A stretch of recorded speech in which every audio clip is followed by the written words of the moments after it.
Hi, I'm Captain Alec Robbie. I've been a sport fishing guide and captain for over 15 years. I've taken people fishing from the waters of Point Conception, California, to Puerto Vallarta, Mexico, and everywhere in between. During that time, it has taught me the importance of preserving the wild places we enjoy for years to come. Join me as we discuss techniques, conservation, and engaging our community to keep our world wild and to keep our outdoor pastime strong for generations. This is Keep It Wild with Alec Robbie. All right, everyone, welcome. Today we're joined by Frank LoPreste, Captain Frank LoPreste. I have known Frank for a long time in my lifetime, probably just a fraction. You've known me for a fraction of your lifetime, but even still, it's been a big impact. There is so much. The list of what Frank has done and his contribution to sport fishing and outdoor involvement is just a list that is miles long. But today we'll just focus on a couple things. Anyway, good morning, Frank. How are you? Good morning, doing? Alec. How are you? I'm doing amazing. Good. So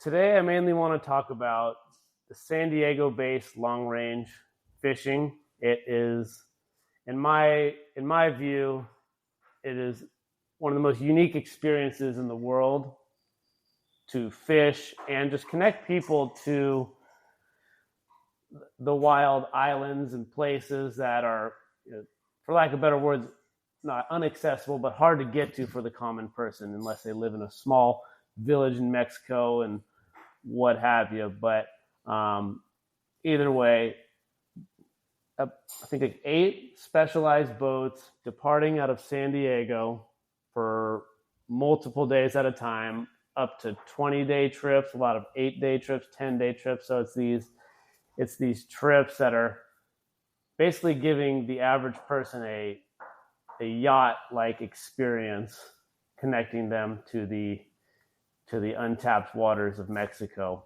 And so I guess going back, let's just hear a little background on Frank, maybe a 5-minute overview of how you got involved fishing and sport fishing and maybe into long-range fishing. Well, how I got involved in fishing is my mom and dad were both from a small island in Sicily. And when they came to the United States, their basic enjoyment was going to the beach and fishing. And so obviously I started fishing at a very young age on the pier. I think I was 3 years old when I caught my first mackerel, which is a great fish, by the way. Sure is, believe me. And from there, I fished some tournaments, and basically, I think I had my first job on a boat. I was around 11 years old, and they paid me. They knew how much I loved to fish, so they paid me $3 a day, and I was basically the cleanup boy. Whenever there was something to clean up, blood to wash off, or something to scrub, or heads to clean, I was that guy. And I loved every minute of it. And I eventually became a deckhand. I started working seriously as a deckhand about age 13. I actually started at the Balboa Pavilion, where I managed the docks at night. The docks would close from 4 till midnight. And I worked that shift where people would come down and pay me $1.50 to be able to use the live bait on the dock, and they would fish for halibut at night and whatever. And my other job while I was doing that was to sell bait to yachts that came by, and I would also take reservations for a boat called the Frontier for Art Gronsky. So that's where I started, and then I got a job on a small charter boat, and that was just a wonderful experience. I got to sell all the tackle on the boat. That was my little concession, and I was the only deckhand at 13 or 14 years old. And so that's where I started, and I continued to work on boats every summer. And couldn't wait to get my license, even though I went to college. The day I turned 21, I sat for my license and got my license. In fact, you'd enjoy knowing that Donna, what's her last name? Donna what? Jenkins. Yeah, Donna Jenkins, who started the a brokerage company to take care of boats and stuff like that.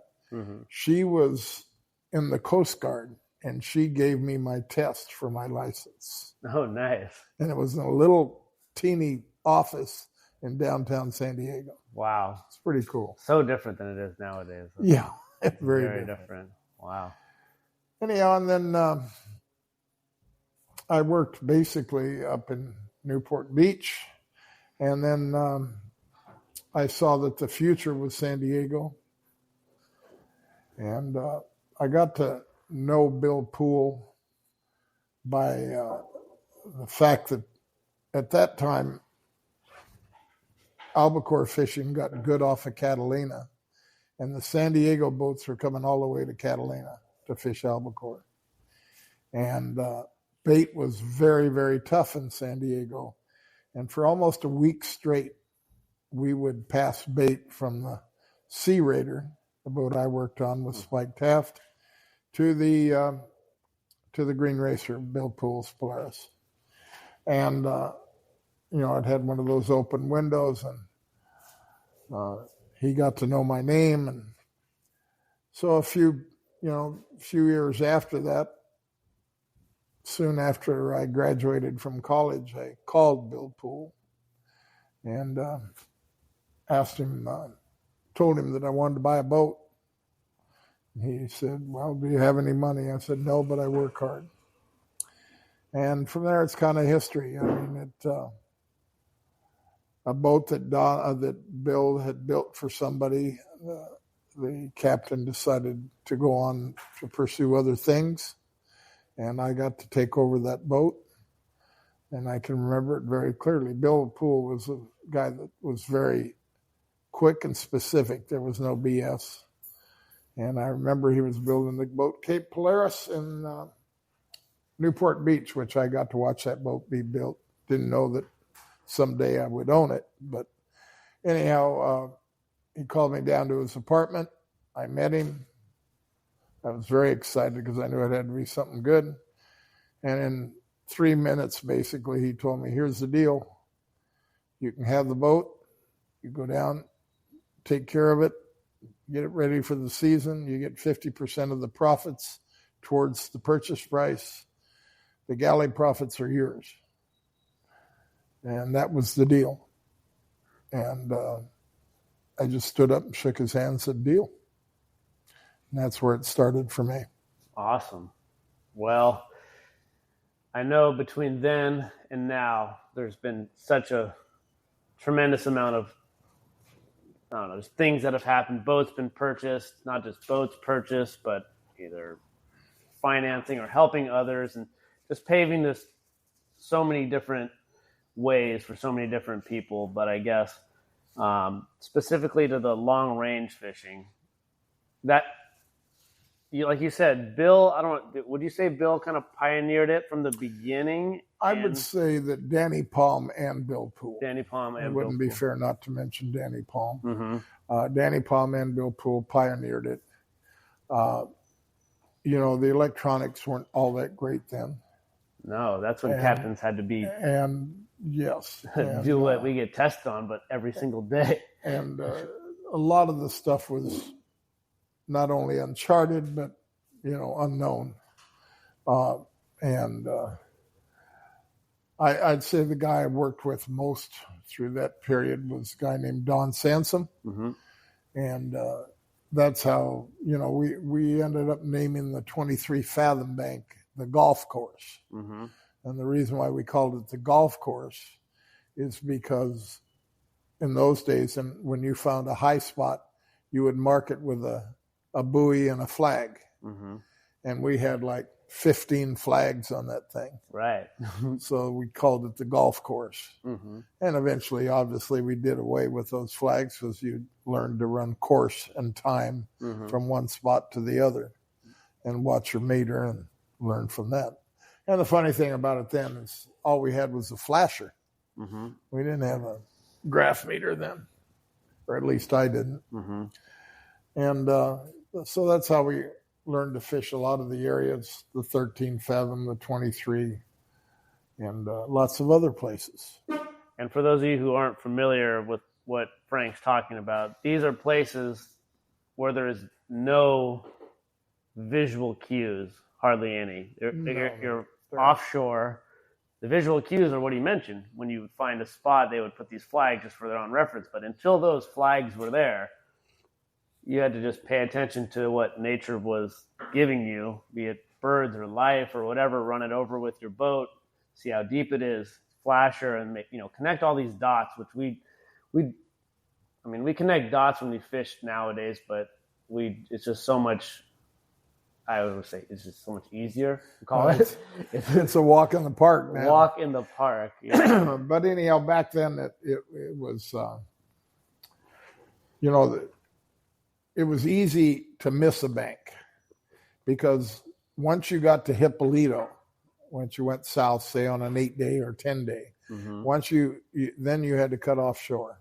Yep. And you lost all radar connections. Yeah, all those visuals. And if there was any kind of current to speak of, it was easy to miss a bank. Yeah. And if you ran your course in time, which is what we used to do, and we had Omega then, which didn't do us much good. Mm-hmm. And so our electronics were really almost nothing. And if you ran your course in time and you didn't find what you thought you were supposed to find, you could have a tough time finding a place to fish. I remember in particularly one time, I ran my course in time and I couldn't figure it out. I hit these high spots and I started catching wahoo. And I started catching a lot of wahoo. I had like 160 in one day. Great mistake. And yeah, there is a spot named Frank's Mistake, believe it or not. Nice. Oh my god. There is a different one. Nice. But this was this was the bank between, you're well aware, between the 10 and the 13.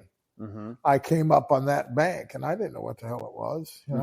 It's got a shallow spot on it, 15, but I could never get 13 or 12, depending on how much junk was on the high spot. Nice. But catching wahoo. And Loomis was coming up on this is when I had finally purchased the Cape Polaris. Mm-hmm.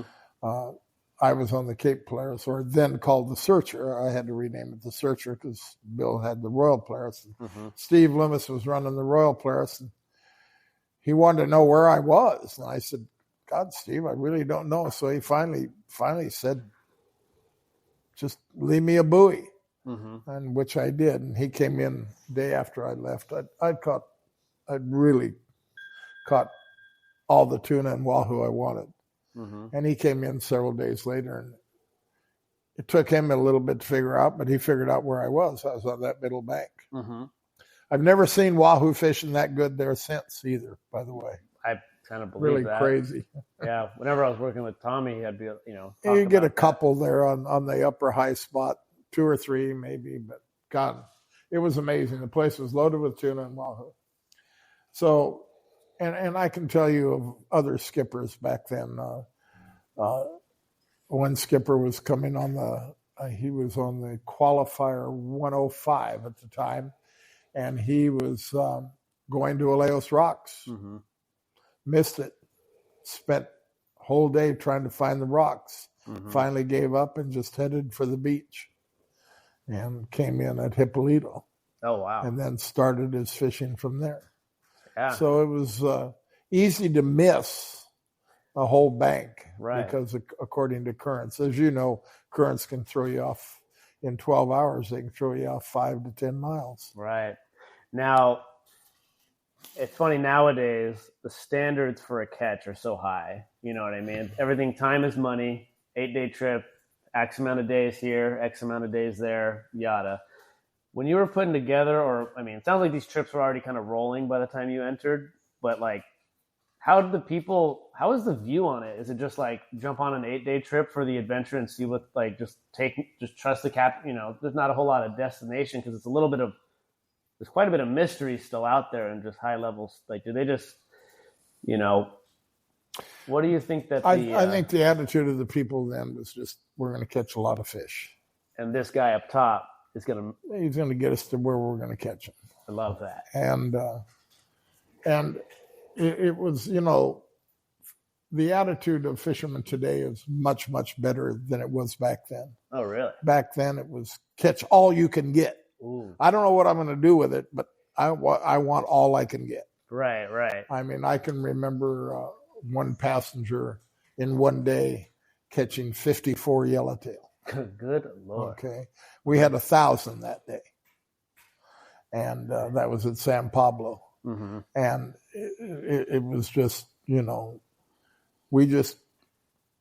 we didn't take into consideration that a guy only needs 10 yellowtail, and that's enough to last him a whole winter. Oh, for sure, yeah. And so today the attitude is much better, and now the product is much better with processing, as you know. Mm-hmm.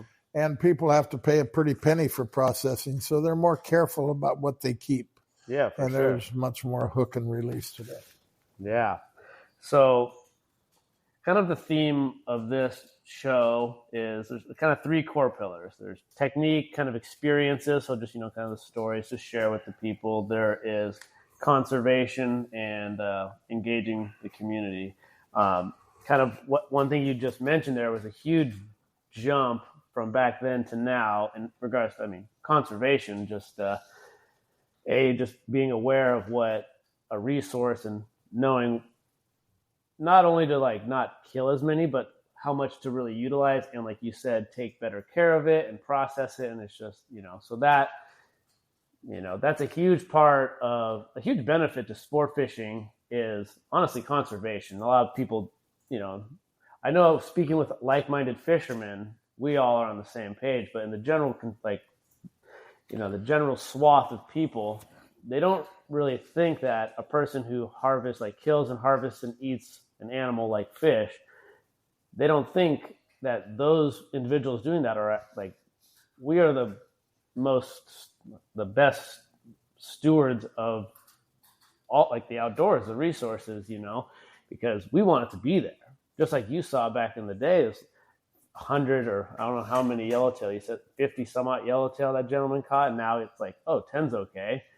Back then 10's plenty. Yeah, so it's one thing that people should definitely take into consideration is the positive impact of sport fishing introduces people to this wonderful experience and also resource, like a food resource, just an all-around experience.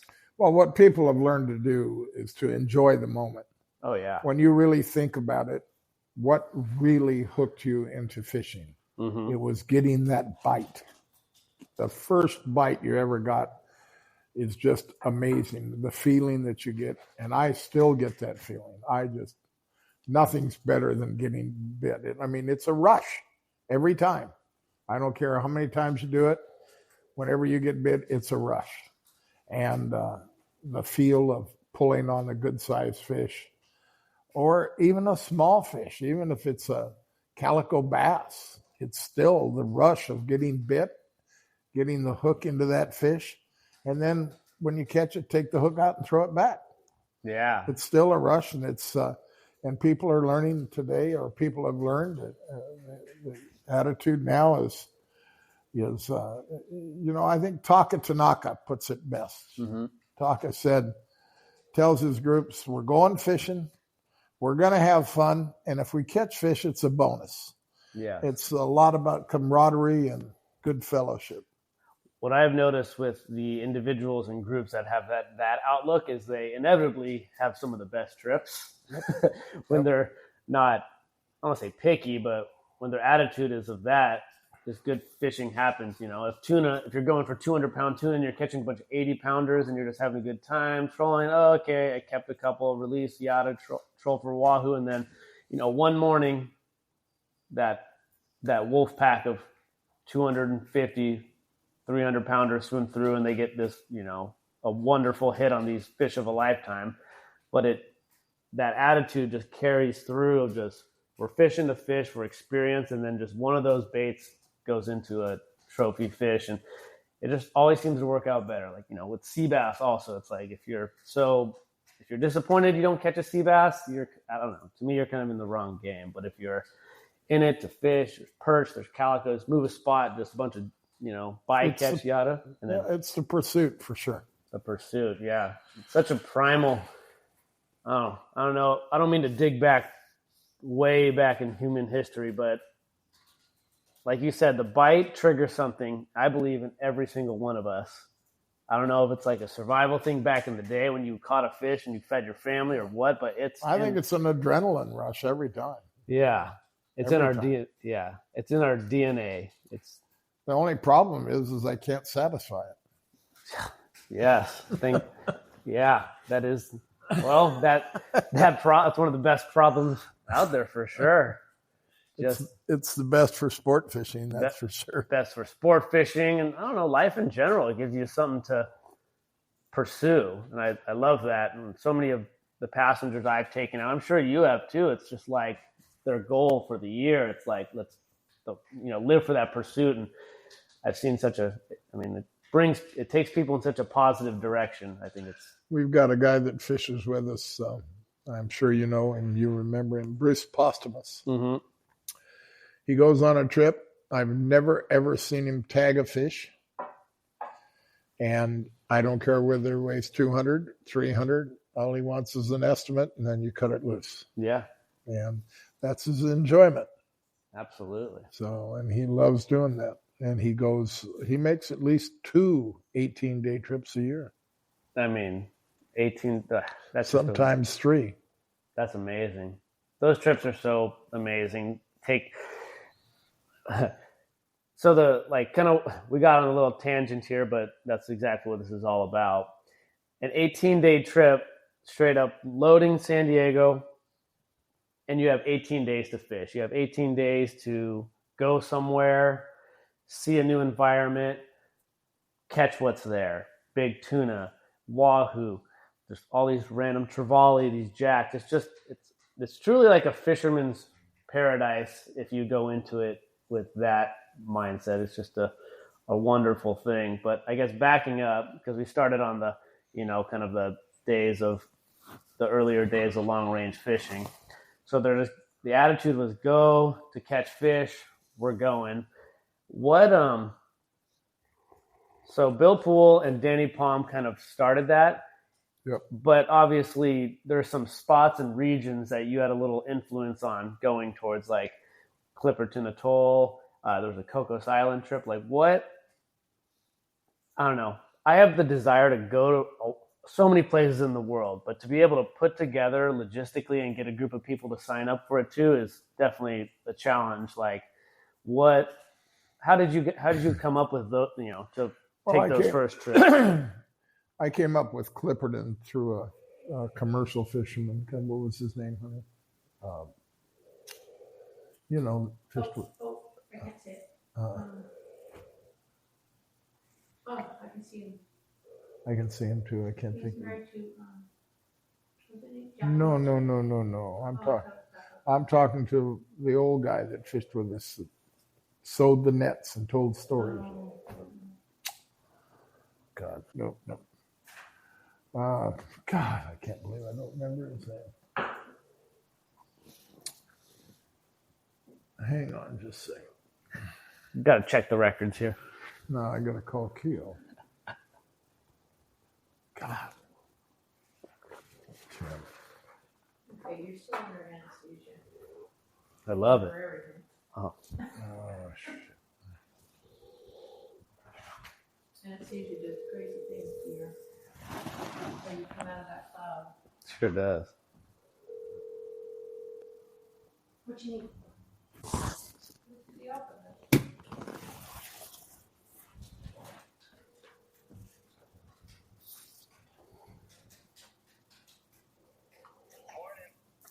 Morning.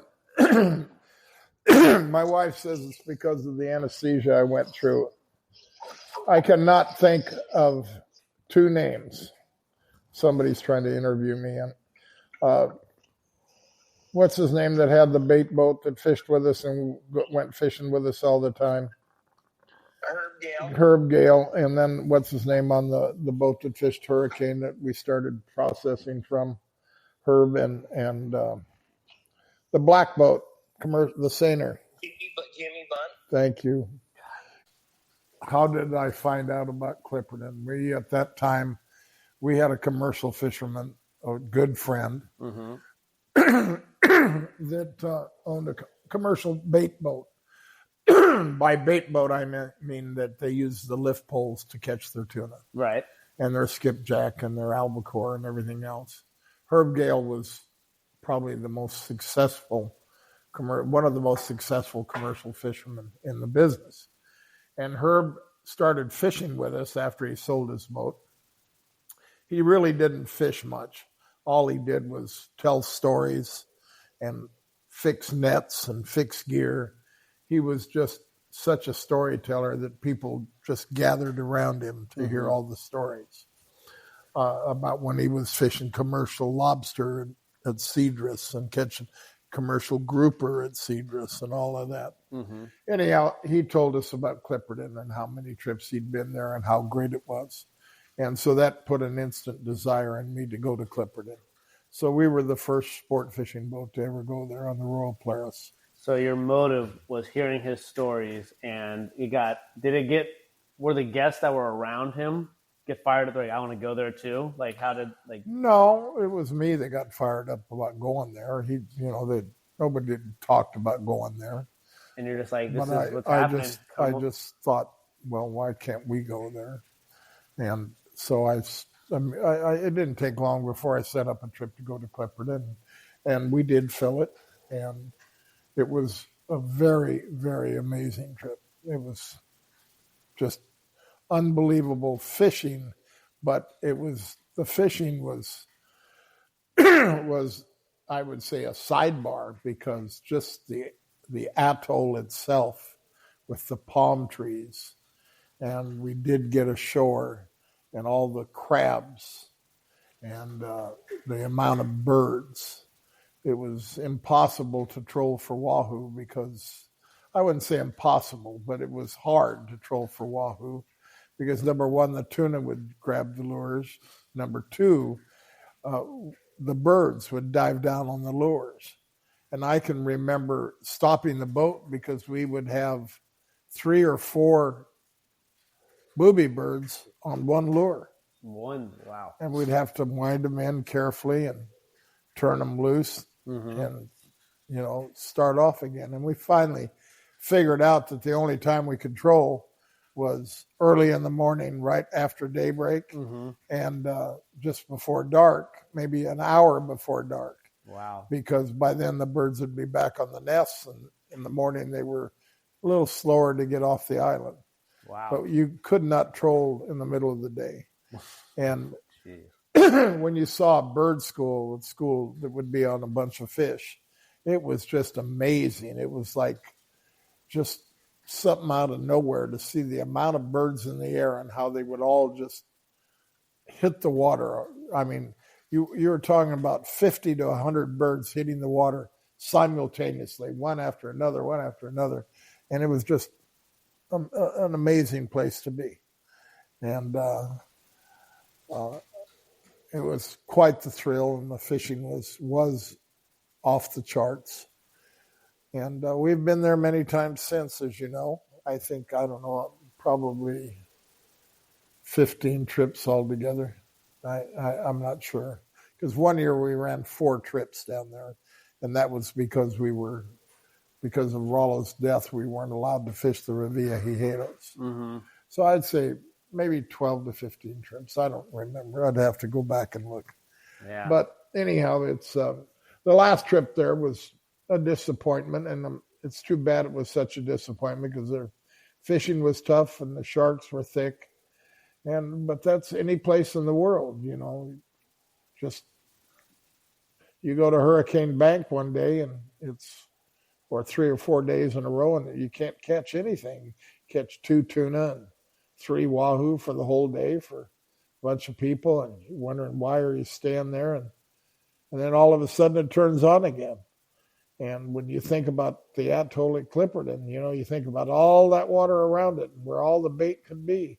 They could be just 10, 15 miles away, Mm-hmm. or 30 or 40 miles away, but they're going to move back in there at some point. Mm-hmm. So Clipperton is just an amazing, and I think, I guess the best way to put it is sort of a new frontier in a very wild place. There's a story about a guy that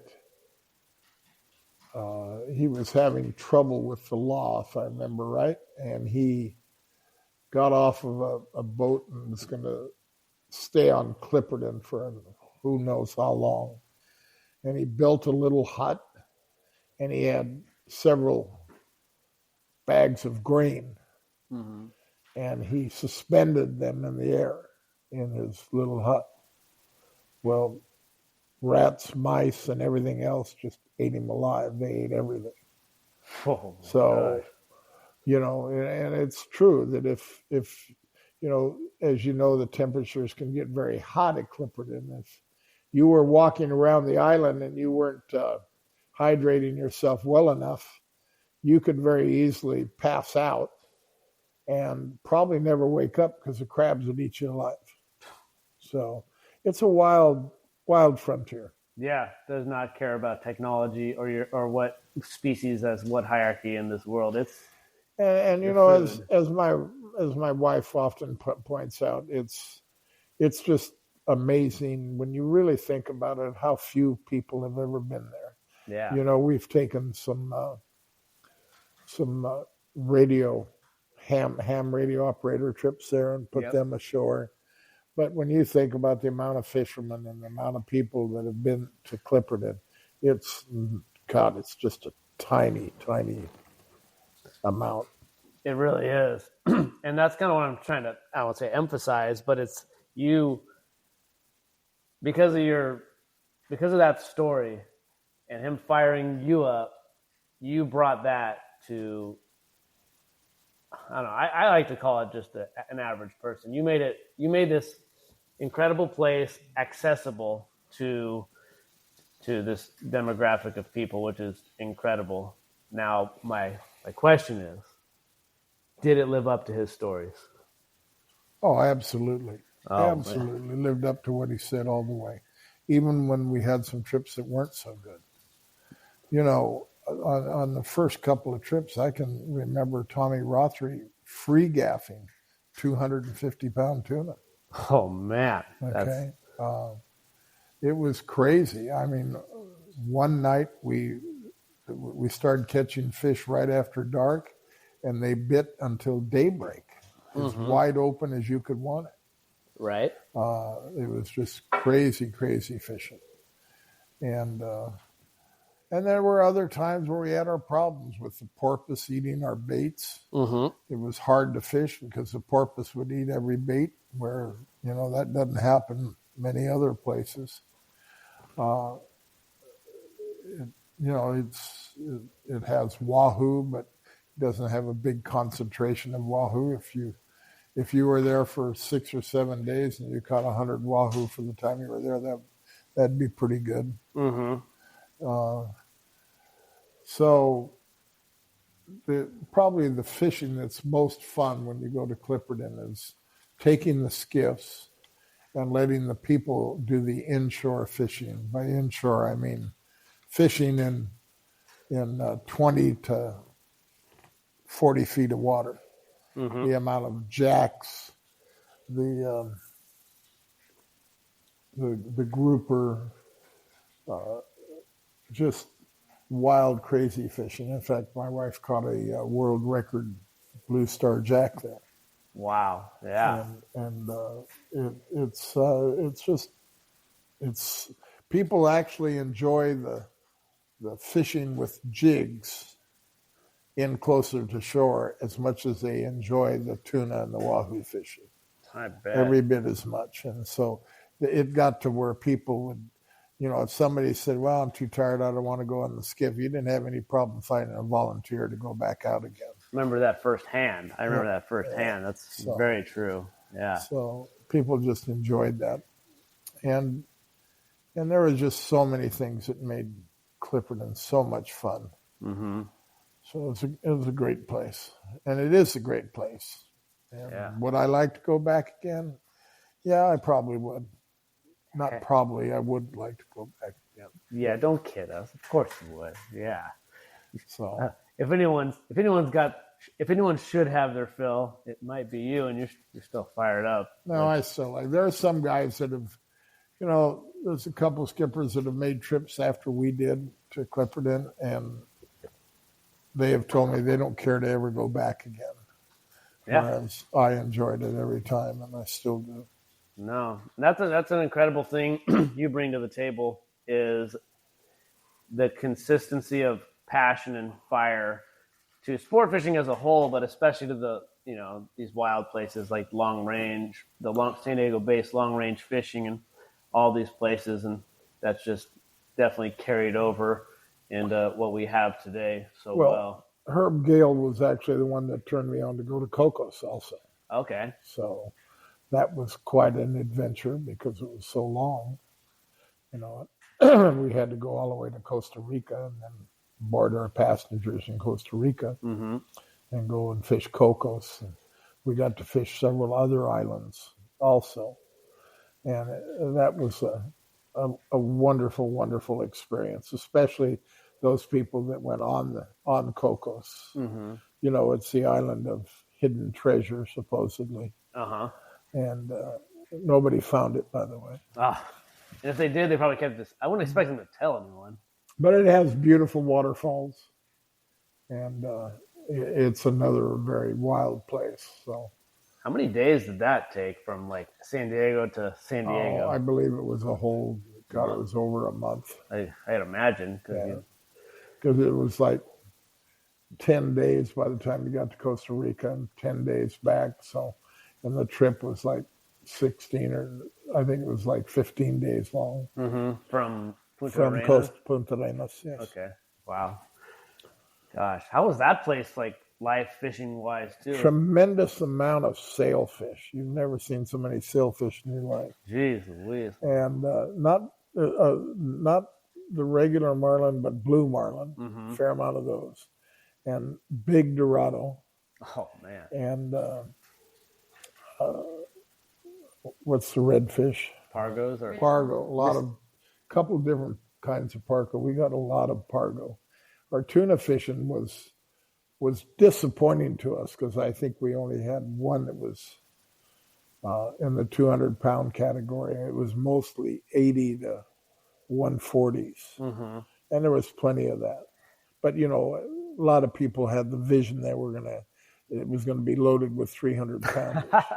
I love how that's the narrative on the people don't realize how lucky they are to catch a 300-pound tuna, or for that matter, a 270 or a 290.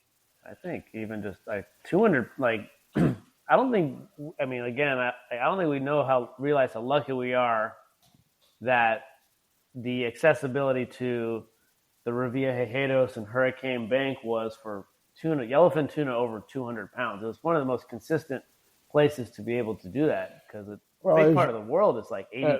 As you well know, the Revillagigedos are no longer fishable for us. Right. We do sometimes fish 12 miles outside of Clarion. Right. And find good fishing. In fact, Jonathan Yamati on this trip that he's on right now had a couple of 265 and a 275, and he was like 14 miles from the island. Wow. So you have to, spend time looking and find breezers or breaking fish, and that's how you catch fish away from there. But our main focus now is when we go is Hurricane Bank, Yeah. and that's been just amazing. Quite often you get just unbelievable wahoo fishing. The problem with Hurricane is when it goes dead, it goes dead. I mean, Mm-hmm. you can sit there for 3-4 days and only catch 3 to 5 fish a day. Yes. And then all of a sudden it turns on again. So it's a place where it requires a tremendous amount of patience, and easy for, when you've got fishermen aboard or even a skipper, it's easy for him to get pretty nervous when he sat there for 3 days after traveling for almost 4 days and then only catching 3 to 5 fish a day. It's pretty hard to sit there. It is tremendous. Yeah, just the time just ticking down and banking on it to turn. That's right. Like you said, a very amazing place. But yeah, kind of what you like. Coco, like you're saying, Coco's had a tremendous amount of yellowfin 80 pounders and whatnot, mixed in with all that other life. That sounds like a wonderful experience. And that was just a one-time thing. Just the logistics were a little much to replicate that and interest, I assume. I would say yes. Coco's was a one-time thing because it just takes so much time, right, and so expensive to run. Well, because if you could find a boat that would leave from Costa Rica, now you'd have a hard time getting a permit to fish there too. Yeah, because the activists have taken that over as far as trying to get a permit could be pretty difficult. Right, and that's one thing a lot of people, they don't see the behind the scenes thing like that you do, and captains and like Ken Frank, just the behind the scenes permitting and being on good terms with all the governing bodies to be able to have access to these places. So without the Sportfishing Association of California and Ken Frankie, we would be dead in the water. I'll tell you that right now. Yeah, we sure would. We have to fight for everything that we want, whether it be with Coast Guard, whether it be with the federal government, the state government, the CARB issues. Mm-hmm. It's just one thing after another. And, the crazy, stupid thing that it's amazing to me how the I'm going to call them, what's a better word than tree huggers? Environmentalists. Well, yeah, yes. It's amazing to me to see how much environmentalists will literally lie, tell people just complete falsehoods to accomplish their goal. Right. And it's constant. Mm-hmm. They do it all the time.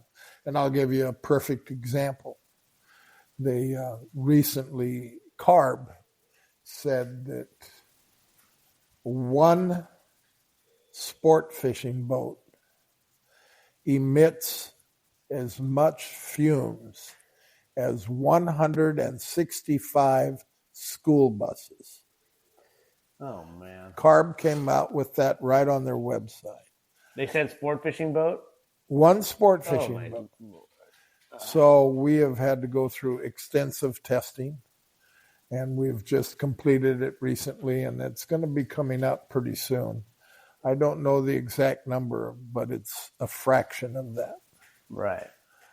But this is the way the environmentalist tries to get people to vote on their side. Let's just close everything. Bizarre metrics for sure. So closing, I have a big problem. Like closing these some places everywhere, Mexico, California, whatever. I have a big kind of problem with, because as I want to emphasize, the biggest group of stewards of the outdoors and the oceans and rivers and whatever are the people that use them, the fishermen. I want that sand bass to be, I want that barracuda, I want that yellowtail. So don't take that away. If you take people out of that region, then it may just get forgotten about, and the fishing, like funding via fishing game licenses, or everything that gets funneled back to enforcement and whatever.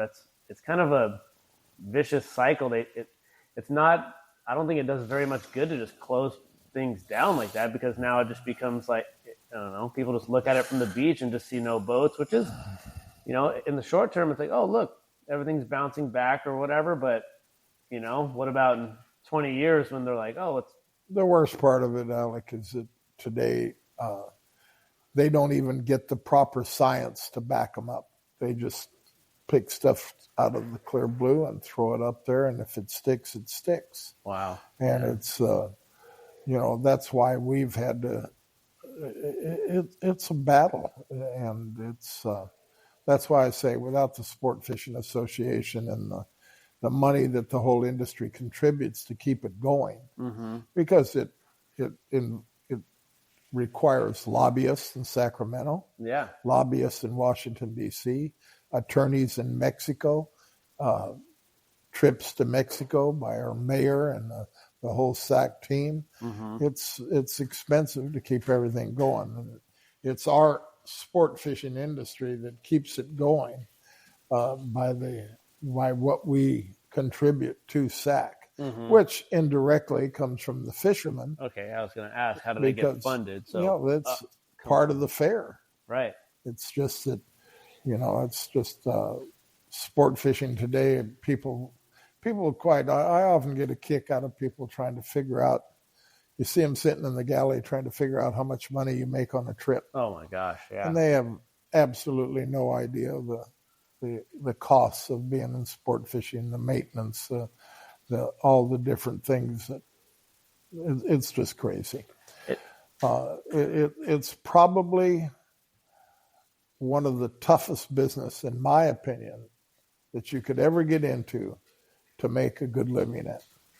I'd have to agree with you there. It's almost, and it really has a soft spot in my heart, because I don't want to call it, it's not charitable, but it's definitely the individuals who are in it, owning boats and owning the fishing charters and whatever that are doing it. They're in it for the love of the game, the sport. It's like, most of them, that is very true. It is the love of what they're doing. Yeah, and it's just they're making, like you said, when the people try to break down the cost of a trip, it's honestly, like the way it is on any one of these boats down here now, it's one of the most economic ways to go fishing at these locations. Because if you went and forked out the money for your own boat and went along that route, it's hundreds of thousands of dollars. And going a step further into like Mexico and further places like that, now you're stepping into permitting and, like you said, lobbying, just all these unrecognized things that is so much going on behind closed doors just to bring an enjoyable experience. So just for you to pay X amount per day to go on these trips is like, it's a steal. Like, I can't say it any better. It seems like a lot because it's thousands of dollars for several day trips, but you know what? There's a lot going in, and a lot that gets divided a lot of ways. So it's an amazing. There was one time where I tried to get a permit to go to the Galapagos. I don't know if you knew that. I did not. One of my questions was actually like, is there any places where you weren't able to go? It finally came down. It looked like I was going to get it, and then the final cost of the permit was $100,000 for like a week, 10 days, for one trip. Oh man! So that put the kibosh on that idea in a hurry. Yeah. We would have gone along with all kinds of restrictions just so people could. I mean, I don't think we would have had to keep a fish. We could have released everything. But anyhow, that's the way it was. So, today, what's nice about our industry today is we have a lot of young skippers who absolutely love to fish. They want to they want to make this their livelihood. Mm-hmm. And we've got so many young men that are just amazing to me that I'm really proud of. A lot of young guys coming up in our industry that are going to do the industry a lot of good, I feel. That's great. Yeah. It's really amazing to hear. Now, kind of the core pillars I kind of mentioned before, we got like experiences, conservation, and engaging our community. So like to preserve our like the environment, the fishing. It's like to me, there's a lot of things that go into that. If you were to, what do you think we could do to help conserve our fisheries, like like what we have going on, long range, local, just this sport fishing in general? What do you think that everyone could do to help make that a better future, off the top of your head? Well, I think we're doing a lot of the things already. Mm-hmm. I mean, I think the fact that it's very typical. For example, when Jonathan runs the trip on the LoPreste now, he lets the people know, and part of the opening in the seminars we do for fishing Mm-hmm. is, folks, please be aware of what you're catching and how much you want. Mm-hmm. And do you have a use for it? Okay. Mm-hmm. Because we've had the experience a few years back where people would come in and all of a sudden they, holy mackerel, I've got all this fish. Mm-hmm. And so now we ask them to keep track and be aware of what they're getting and be aware of the processing bill. Mm-hmm. Because there's people that'll come off of a trip that now their processing bill is $2,500 or $3,000. Yeah. And they don't want to spend that much. So we've had the situation here a few years back where people were leaving fish right there on the concrete. And yes, we made sure we got those donated to Old Japanese Home and some other places.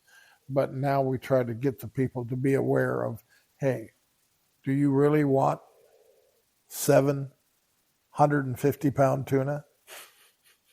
Are you going to use that? Right. And are you willing to pay the bill? Right. If you are, great. If you're going to use it, that's great. Mm-hmm. You're going to give it to good friends and whatever. And there are people that still want 700-800 pounds of tuna. Mm-hmm. Because you got to remember, out of 800 pounds of tuna, you're only going to get at the most 275 to 300 pounds of meat. Clean, yeah. And you can spread that amongst family members, Mm-hmm. relatives in a big hurry. Yeah, a definite key thing with that is, like you're saying, awareness, having a plan. Like, That's right. If you just blindly just kill and then show up to the dock, it hits you like a freight train. Like, oh, That's right. there's a lot. Oh, That's it's but like having a little plan of where it could go, family, neighbors, canning party, whatever. It's like, that's huge. So when I say, now the limit on bluefin tuna for a 3-day trip is 6 bluefin, that's plenty for anybody. Especially and I'm fine with that. Yeah. And I'm also fine with the calico bass being a 14-inch limit instead of a 12-inch limit. And so to me, it's a rare instance. You're always going to have somebody that abuses the privilege. Yes. I mean, that's just the nature of human nature. Mm-hmm. But overall, I would say 98% of our people are being very conscientious. I'd have to agree with you for sure. I by no means was there in the 90s and early 2000s, all that, and seeing just like the fit, just like you said, the trips. Oh, every nook and cranny is full. This is I wasn't there during those days. I was maybe at the tail end. People were still like looking at like,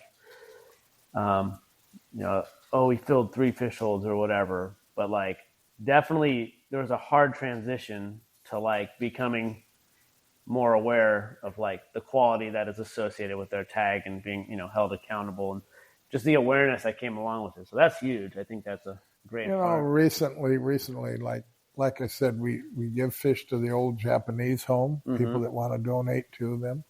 And we also have another, it's a retired type thing where there's an awful lot of people that need protein, and aren't getting it. So if you get it to the right people, that's great.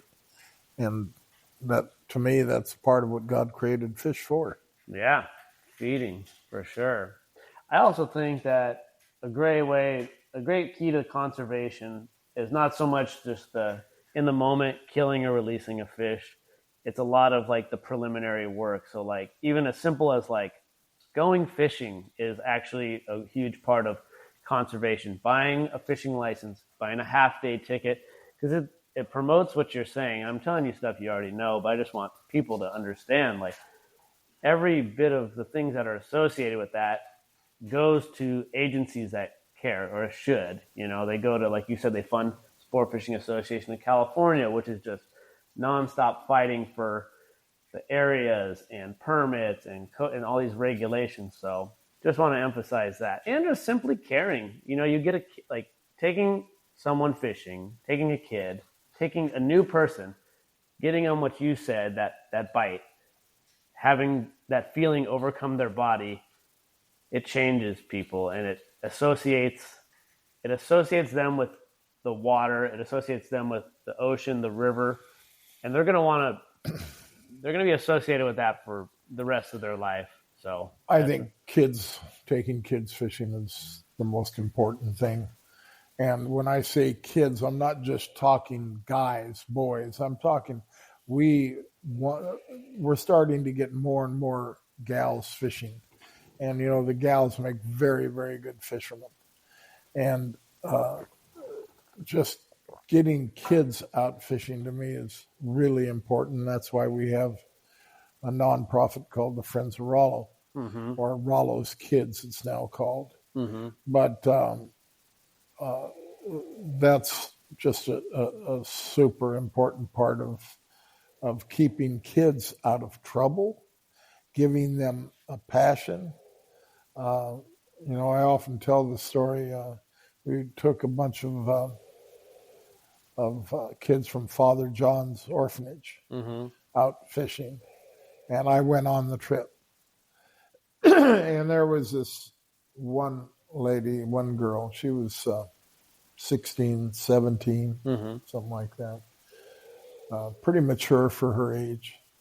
And she used quite a bit of foul language. Oh, boy. Okay. But she was nice, don't get me wrong. But on the way back from the trip, she said, "Holy so-and-so, I can't believe it. I haven't used my cell phone all afternoon." Oh, my gosh. That's amazing to hear. And to me, that was just shows what taking kids out on the water, how that can get them interested in something else. I'll guarantee you, I didn't follow it up, but I'll bet you that girl's gone fishing quite a few times since. She just had the time of her life. And, it's not these kids that get to go on these trips. It's not just about catching fish or getting that bite. It's also about, they get so excited about seeing all the bait in the bait tank, seeing the seals on the buoys as we go out, going to the bait receivers, seeing all the seals there. They get excited about every part of it. The fact that they get to learn some kind of fishing knots. It's all a great experience to them to be able to be up on the bow of the boat and feel that surge of the boat going through the water. It's all those things make the kids it's a fun thing to be on one of those trips, let me tell you. Absolutely. That story is, that's so amazing to hear. I know I've told you, but my wife just brought our daughter into this world a couple of years ago. And so now my sights are definitely a little more vigilant on a lot of concerns of our society nowadays. And one of the things that we're having to navigate is phones and, just the kids just being very addicted to phones and devices and whatever. And your story there is actually phones are kind of a big concern. So for that story of a young lady being able to have her attention drawn from that, organically, not even forced, by her own will, by her own choice to put that away and enjoy the moment, to enjoy the outdoors, that's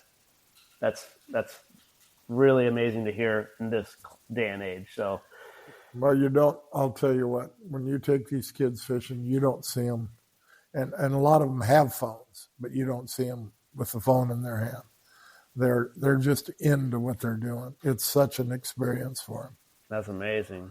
And yeah, so that's the third pillar of kind of what we're based on is just community engagement, which is getting our community engaged with outdoors and the fishing and whatever. And, you know, like you said, you're a part of Rollo's Kids, which is a huge promoter of that. And it really is a great organization. It kind of gives people no excuse to not take a group of kids fishing. I've talked with Mike Lum a couple times, and they make it so easy. Just like money's not a thing. Just like get them to go, we got it. And you mentioned that name, Mike Lum. You know, boy, there is a man that single-handedly. I'm not saying he's not the only one. There's Tim Baker and Harold Davis, but Mike Lum has been such a tremendous addition to Friends of Rollo. Mm-hmm. He is so responsible for the success of Friends of Rollo, whether it comes to fundraising, getting kids out fishing. He's just been just a godsend. Oh, for sure. Yeah. There was a couple of times I was trying to put some stuff together and just extremely, at least to me, which there's a tremendous amount of other stuff he does, but just so responsive, so helpful, and basically, yeah, we're gifted to have an individual like him at the helm of Sure. of that endeavor. So that's really nice. Well, let's see. So we could cover a lot of other stuff about long range fishing, but I think I've answered most of your questions. Whatever else you got, I'm happy to talk about. As far as great experiences, there were a lot of fantastic fights, fantastic trips. You covered the locations, like the kind of the pioneering locations. You definitely hit on there. Like I said, was there any other places you tried to get permits to and go? No. And it was No. Galapagos? Oh, yes, there was. What's the name of that place? I can't even think of the name of it. Never mind. It's strange. It was a place that I decided later it's probably not smart to go all the way there to try and do. Right. It's an island off of Ecuador. Yes. Either way, from where it came from to where it is now, it's an amazing program It's an amazing industry, really. It sure is. But I definitely think I liked how he kind of wrapped it up with the engaging community kids situation. And no, I'm very glad that you made time to speak with me on a lot of these topics. It's amazing to hear firsthand from someone who's been in it since its early days until now, and is still got no signs of slowing down. You have no signs of slowing down. You have that fiery passion which cannot be extinguished. No, I don't think it's going to get extinguished. Yeah, it will get extinguished when they put me in the box, but until then, I just love what I do, and I love seeing the industry do well, and I love seeing young people succeed in the industry, and I'm going to do everything I can in my power to keep that going. Well, that's awesome to hear. You're an amazing part of it, and I thank you for that. And this is probably a good stopping point, so thank you very much, Frank. You're welcome, Alec. My pleasure. Awesome. Thank you all for joining us for this episode. If you guys have any questions or guest suggestions for the next one, please comment below or on the other platforms we have linked, be it Instagram or any streaming platform you're listening to this on. We'd love to keep building off of every conversation if someone has a relevant knowledge to bring to the table. So we would gladly appreciate any guest suggestions or comments. Yeah, please like, follow, subscribe to hear more. Appreciate you guys giving us a listen. And yeah, until next time, let's keep it wild. Thanks, guys.